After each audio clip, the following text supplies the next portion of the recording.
اور بکریوں سے کر گئی. اللہ نے اتنی ایک اونٹ کی بدلے ایک اونٹنی سے اور ایک گائے سے اور ایک بکری سے اتنی بکریاں اور گائے اور اونٹنیاں عطا کی کہ ایک وادی پوری کے پوری بھر گئی. اور وہ لوگ حسن بھی تھا, خوبصورتی بھی تھی, اچھائی بھی تھی اور مال و دولت بھی تھی, سکون اور آرام کی زندگی گزارنے لگے. اللہ تبارک و تعالیٰ نے پھر ان کو آزمانا چاہا اور پھر اسی فرشتے کو بھیجا. پہلے فرشتہ آیا, اسی کے پاس جو کوڑی تھا اس کے پاس آیا, کوڑی کی شکل میں آیا اور اس فرشتے سے کہنے لگا کہ فرشتہ کہنے لگا اے شخص میں مسافر ہوں اور میں لاچار ہوں, میرے پاس جانے کے لیے راستے کا سفر نہیں ہے, مجھے کچھ دے دے, اگر تو مجھے ایک اونٹ بھی دے گا تو یقیناً میرا سفر آسان ہو جائے گا. کوئی کہنے لگا کہ میرے بڑے اخراجات ہیں, آج بھی کچھ لوگوں کو نہیں دینا ہوتا ہے نا تو پھر طرح طرح کے بہانے کرتے ہیں, کہتے ہیں کہ ایسا ہے ویسا ہے, شادی گھر میں ہے, یہ معاملہ ہے وہ معاملہ ہے, اور جس کو دینا ہوتا ہے وہ کہیں سے بھی دیتا ہے, کسی بھی طرح سے ادا کرتا ہے. جس کو انکار کرنا ہوتا ہے اس نے انکار کر دیا اور کہنے لگا کہ میں نہیں دے سکتا, میرے ساتھ بہت بڑی مجبوریاں ہیں, میں اس کا بھی خرچہ اٹھاتا ہوں, اس کا بھی خرچہ اٹھاتا ہوں. بہرحال پھر وہ فرشتہ کہنے لگا شخص سے یہ بتا کہ شاید تو وہی ہے نا جو تو بھی کوئی تھا اور اللہ نے تجھے شفا عطا فرمائی. اس نے کہا نہیں نہیں, میں تو مالدار ہوں اور خاندانی امیر ہوں, میرے باپ دادا کیے جائیداد ہے, یہ جو تم دیکھ رہے ہو یہ سب کچھ باپ دادا کے زمانے سے پایا جا رہا ہے. فرشتے نے پھر اپنے ہاتھوں کو بلند کیا اور کہا کہ سن, اگر تو جھوٹا ہے, اگر تو جھوٹا ہے تو اللہ تجھے پہلے حالت پر واپس لوٹائے, اور اگر تو سچا ہے تو تیرے مال میں برکت عطا فرمائے. اتنا سننا تھا. میرا دعوت اسلامی دعا قبول ہوئی, کچھ ہی دن نہیں گزرے تھے کہ اللہ تبارک و تعالیٰ نے اس کے سارے الماس و اسباب کو ضائع فرما دیا اور پھر اسی طرح وہ کوڑی کی شکل میں بن گیا. یہ جھوٹ کی وجہ سے ہوا. پھر اسی طرح وہ اس بندے کے پاس فرشتہ پہنچا, اسی طرح کے سوالات ہوئے, اسی طرح کا ماجرا ہوا, اسی طرح کا پوچھا گیا کہ مجھے سفر کے لیے خرچہ چاہیے, اخراجات چاہیے, میں مجبور ہوں, دیکھ میری حالت کیا ہے. لیکن اس نے بھی دینے سے انکار کیا. پھر اس سے کہا کہ تو اس سے بڑے درجہ نہ تھا, کہ تو غریب نہیں تھا, اللہ تبارک و تعالیٰ نے اپنے فضل سے تیرے سر پر بال بھی عطا کیے اور تجھے دولت بھی عطا کی. وہ کہنے لگا کہ نہیں نہیں, یہ تو میرے آبا و اجداد سے چلی آ رہی ہے, آبا و اجداد کی دولت ہے. فرشتے نے کہا اگر تو جھوٹا ہے تو تجھے ہلاکت ہے, اور اگر تو سچا ہے تو تجھے نجات ہے. اسلامیہ چند دن ہی گزرے تھے کہ اس کا بھی سارا مال ضائع ہو گیا اور واپس اس کے سر کے بال اور جسم کے بال سب چلے گئے. وہ واپس گنجا ہو گیا. اب فرشتہ جو اندھا تھا اس کے پاس پہنچتا ہے اور اندھے سے کہتا ہے کہ میں مسافر ہوں. اندھا بندہ کرتا ہے اور کہتا ہے میں مسافر ہوں, لہذا مجھے میری مدد کر, تو اگر کچھ دے گا تو میرا سفر آسان ہو جائے گا. اس نے کہا ہاں ہاں یقیناً میں تیری مدد کروں گا, اس لیے کہ پہلے میں بھی اندھا تھا اور میرا بھی یہی حال تھا. میں اندھا ہونے کو سمجھتا ہوں, اندھے ہونے کی مجبوری کو سمجھ سکتا ہوں. ایک تم سے ایک بکری کا سوال کر رہا ہے, یہ بکری ایک نہیں بلکہ اس میں سے جتنی بکریاں تمہیں چاہیے تم لے کر چلے جاؤ اور تم اپنی زندگی خوشحال گزارو.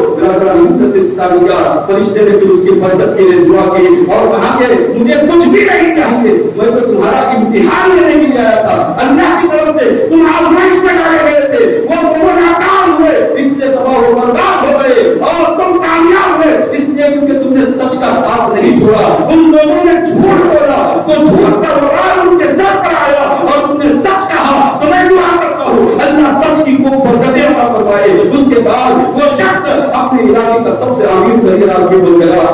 ملت اسلامیہ تو پتہ کیا چلا, معلوم یہ ہوا کہ سچ اگر بولو گے, سچ کا ساتھ دو گے تو نجات پاؤ گے, اور اگر جھوٹ کا ساتھ دو گے, جھوٹ بولو گے, بظاہر ایسا لگے گا آپ کو کہ کچھ دولت آ رہی ہے, جھوٹ بولنے سے کچھ فائدہ ہو رہا ہے, لیکن یاد رکھنا یہ فائدہ تب نقصان میں بدل جائے گا, آپ کو احساس بھی نہیں ہوگا. یہ اقرار, یہ سچا جو ہے, یہ آپ کی روپیے جو ہے, یہ پیسے اور دولت جو ہے, یہ کہاں خرچ ہو رہے گی آپ کو پتا بھی نہیں چلے گا, اور پھر آپ سوچ میں پڑ جاؤ گے کہ میرے ساتھ کیا ہوا. اتنی کمائی لائق تھی اور اس کے باوجود کچھ نظر نہیں آ رہا. آج بہت سارے لوگ شکایت کرتے ہیں نا کہ کمائی تو اچھی ہو رہی ہے لیکن پیسہ ٹکتا نہیں, پیسہ نظر نہیں آتا. سچ بولنا شروع کرو. اللہ کے رسول صلی اللہ علیہ وسلم نے فرمایا الصدق یہدی والکذب یہلک, سچائی نجات دلاتی ہے اور جھوٹ ہلاکت میں ڈالتا ہے. اور میرے غوث اعظم کے جس فرمان سے میں نے اپنی تقریر گزشتہ ہفتے شروع کی تھی,